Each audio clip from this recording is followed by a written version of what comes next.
Hello everyone, আসসালামু আলাইকুম। আপনারা সবাই কেমন আছেন? আশা করি ভালো আছেন। কাছে কিংবা দূরে যেখান থেকে আমার ভিডিও দেখছেন, আপনাদেরকে জানাচ্ছি আন্তরিক ধন্যবাদ। আমি ফিরে এসেছি আপনাদের মাঝে আরও একটি রেসিপি নিয়ে। আজকে রান্না করব চিংড়ি মাছের মালাইকারি। কড়াইতে তেল বসিয়ে দিয়েছি, তেলটা গরম হয়ে গিয়েছে। এখন দিয়ে দিব আস্ত গরম মশলা, তেজপাতা,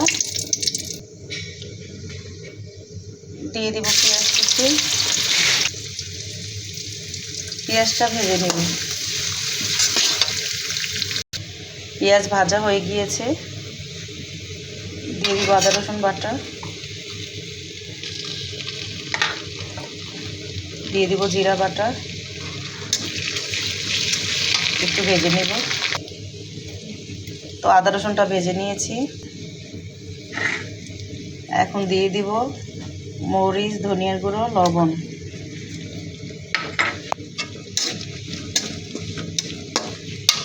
দিয়ে দিব কিছুটা গরম পানি। মশলাটা খুব ভালো করে কষিয়ে নিব। দিয়ে দিব কিছুটা টক দই।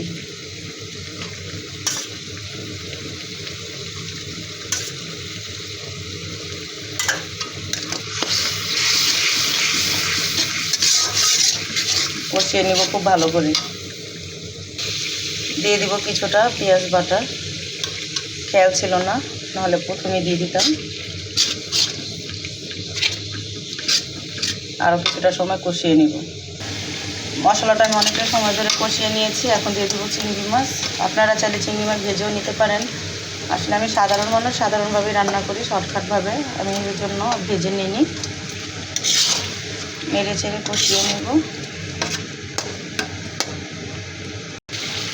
সাথে দিয়ে দেবো কাঁচামরিচ ফালি।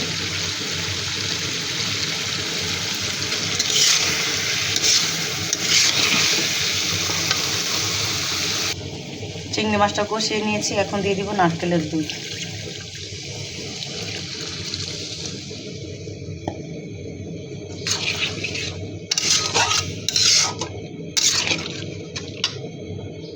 অনেকটাই হয়ে গিয়েছে। এখন দিয়ে দিব কিছুটা ঘি।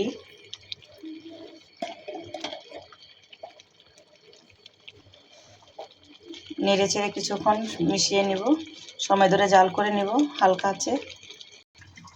মাশাআল্লাহ, কালারটা দেখেন কতটা লোভনীয় হয়েছে। লবণ চেখে দেখলাম, মাশাআল্লাহ, খেতেও খুবই মজাদার হয়েছে, অসম্ভব মজা হয়েছে। তো এখন পরিবেশন করব। তো মাশাআল্লাহ, ফাইনালি লুকটা দেখেন। যারা খেয়েছেন তো খেয়েছেন, জানেন কতটা মজাদার হয়। আর যারা এখনও খাননি, আমার ভালোবাসার আপুরে এভাবে ট্রাই করতে পারেন। ভুল হলে ক্ষমার দৃষ্টিতে দেখবেন। আল্লাহ হাফেজ, আজকে এই পর্যন্তই।